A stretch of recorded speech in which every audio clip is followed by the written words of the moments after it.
Jason, tensões comerciais entre Brasil e Estados Unidos. Como é que tu vê isso tudo? Olha, Adriana, para ser bem sincero, eu acho que isso aí é um dos prelúdios da Terceira Guerra Mundial, como eu coloquei no título da live, porque eu vejo isso como algo muito semelhante ao que o Brasil viveu lá na Segunda Guerra Mundial. Nós tínhamos, na época, antes da Segunda Guerra, nós tínhamos o Getúlio Vargas, e ele, inclusive, é interessante que o Lula ele sempre fez autocomparações dele com o Getúlio, por muitas vezes, né? Ele tentou colar a figura do Getúlio nele. E o Getúlio, ele ora pendia para um lado, ora pendia para o outro. Veja que o atual presidente, ele teve um respaldo muito grande da esquerda europeia, da esquerda norte-americana na época do Biden, eles eram apoiadores dele, né? E agora ele se vê sem esse apoio, com o Trump claramente dando um apoio ao ex-presidente Bolsonaro, tanto é que ele cita várias vezes, ele inclusive fez essas citações aí de que haveria uma caça às bruxas, vocês todos viram aí na imprensa, e isso coloca a situação numa outra perspectiva, porque até então o Brasil não tinha entrado nessa tarifa mais elevada dos 50%. Eu não tenho dados exatos do quanto que o Brasil exporta para os Estados Unidos e quanto ele exporta para a China.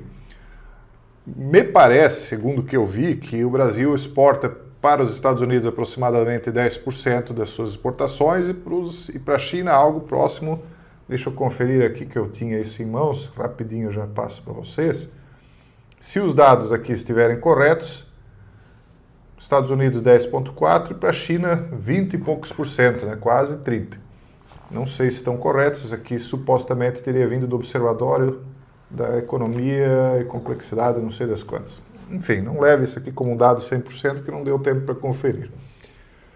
Mas então a gente vê assim que se for para tomar uma decisão econômica, talvez o atual presidente vai dizer, olha, nós vamos tentar diluir esse percentual que o Brasil tem em relação aí ao comércio com os Estados Unidos com outros países. Nós temos vários outros, a China é um deles, só que não é uma decisão meramente econômica, é uma decisão muito delicada que ele vai ter que tomar, e por isso que ele chama os ministros dele ontem, porque o Brasil ele é umbilicalmente conectado com os Estados Unidos em vários setores. Setor de segurança, por exemplo, nós temos muita tecnologia americana aqui, nós temos policiais que fazem treinamento do Brasil nos Estados Unidos e vice-versa, o exército brasileiro faz treinamento nos Estados Unidos e vice-versa, tecnologia que é trocada. Então não é uma questão meramente comercial. Não é meramente comercial, só que também tem o fator político.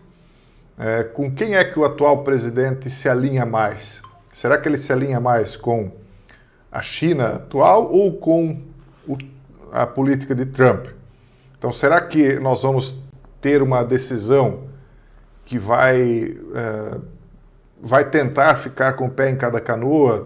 Porque, na verdade, é isso que acontece, né? O Brasil tem essa tradição de querer ficar bem com todo mundo.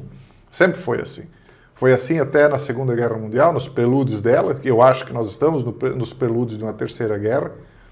Foi assim nos prelúdios da Segunda Guerra, até o ponto em que o Getúlio teve que escolher. Não sei se ele escolheu o lado que ele queria, porque ora ele tinha mais simpatia pela Alemanha, do tempo do homem do bigodinho, ora ele demonstrava mais simpatia pelos aliados, né, que se dizia ocidentais.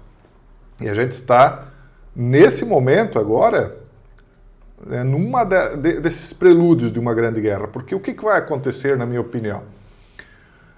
Essas tarifas, elas são uma tentativa diplomática de tentar não chegar na Segunda Guerra, de tentar barrar o avanço da China, porque é isso, resumidamente, que está acontecendo. Aí o pessoal está brigando, porque o Bolsonaro é defendido, o Bolsonaro é atacado. Ele é só uma figura que está aí, na minha opinião, que pode acabar representando uma conexão mais forte com os Estados Unidos, por isso que talvez ele está sendo apoiado, mas se fosse qualquer outra figura também seria. Então, na verdade, o personagem principal disso aí tudo não é o presidente brasileiro, não é o presidente americano, não é o ex-presidente brasileiro, mas é a circunstância em que o mundo se encontra atualmente. O mundo se encontra atualmente na circunstância em que a China cresceu bastante, os Estados Unidos desindustrializou, levou parte do seu parque fabril para a China, o que deu muita força para ela. O Trump vinha falando isso. Quem acompanha os vídeos dele lá da década de 80, ele já falava isso, lá em 1980 e lá vai pedrinha, né? Ele falava disso aí. Então, mas a elite americana não se importava com o que ele dizia porque ela estava lucrando, né? Então você pense, uma Amazon da vida, do Jeff Bezos, por que ele vai se importar onde é que o produto dele está sendo fabricado se o produto está sendo vendido através do meio de circulação dele, né? Um estilo veneziano, né? Tanto é que ele fez o casamento dele em Veneza, a gente comentou sobre isso lá no Substack, inclusive no Substack ontem, pessoal, eu fiz um vídeo que é imperdível, tá? Eu tenho incentivado vocês a ir para lá. Todo dia eu faço vídeos, e o de hoje eu acho que é até melhor do que o de ontem, para falar bem a verdade. Ô Jason, eu vou aproveitar só perguntar uma pergunta aqui. O Substack dá para assistir na TV? Já falasse em Substack? Eu não sei se dá para assistir na TV. Eu acho que dá para... Bom, Capital Macro tem que testar lá, mas eu não sei. Só que eu acho que é bem interessante a ferramenta, ela é gratuita, tá, pessoal? Eu acho que não tem motivo para não ir para lá, tá? Porque ela dá algumas vantagens a mais. Aqui tem vantagens que lá não tem, e lá tem vantagens que aqui não tem. Então o bom é ter as duas, na verdade, entendeu? Onde é que eu estava? Falando da desindustrialização. Então, a elite americana ela ganhou dinheiro muito tempo com essa questão da China poder fabricar, eles terem produtos baratos e não se preocuparem com botar a mão na massa, né? Só que o Trump percebia que isso aí em algum momento ia estourar e ele falava isso. E a elite queria ele fora, né? Não vem atrapalhar o nosso negócio, está dando certo. Até o momento em que eles próprios perceberam que a China vai desbancar a hegemonia americana se continuar desse tipo. Então eu vejo hoje essa união do Trump com alguns tecnocratas ou algumas pessoas com os quais antes ele estava confrontando, como por exemplo o próprio Elon Musk. Por que o Elon Musk uniu com o Trump? Porque a BYD, que faz carros elétricos como a Tesla, estava tomando mercado, como por exemplo aqui no Brasil, eu não sei, praticamente não se vê Tesla aqui, eu não sei se...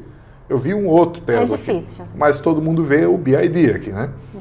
Então eles perceberam que o próprio Amazon. A Amazon está começando a perder terreno para como é que é? Shopee, qual é a outra lá? Alibaba, Shein, não sei quais são os chineses. Então eles viram que a China resolveu confrontar a hegemonia comercial americana, que é a fonte maior, né, do poder financeiro deles. Eles também têm o sistema financeiro na mão. Eu não estou aqui tomando partido da China ou dos Estados Unidos, estou contando um fato, né? Aí cada um, se quiser tomar partido, toma, eu estou contando um fato. E eu tenho aquilo que eu acho que é melhor para o Brasil, né, mas aqui, até o momento, estou só falando de fatos. E vai acontecer, pessoal, o seguinte. Lá atrás, lembra quando eu falava lá no canal Casando Verbo, da One Belt One Road, que eu dizia, olha, eu estou detectando as minhas anteninhas de vinil, como dizia o Chapolin, né, eu estou detectando que vem uma estrada da China para o Ocidente.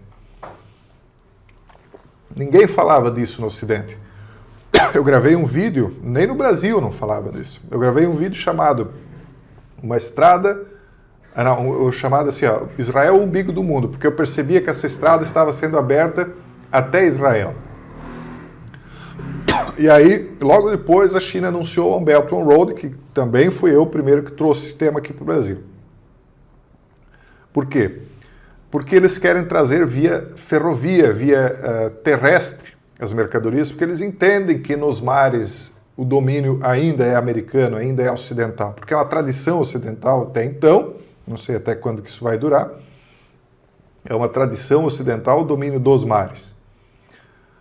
E aí eles chegam no Irã, hoje o Irã tem aí uma ferrovia muito mais rápida até a China, que acho que mercadoria que antes demorava 40 dias para chegar, demora em 15.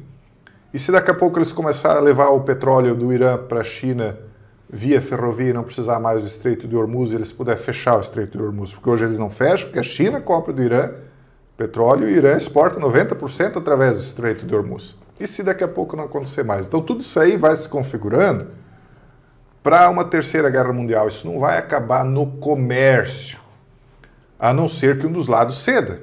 Será que a China vai ceder? Eu acho que não. Será que os Estados Unidos vai ceder? Acho que não.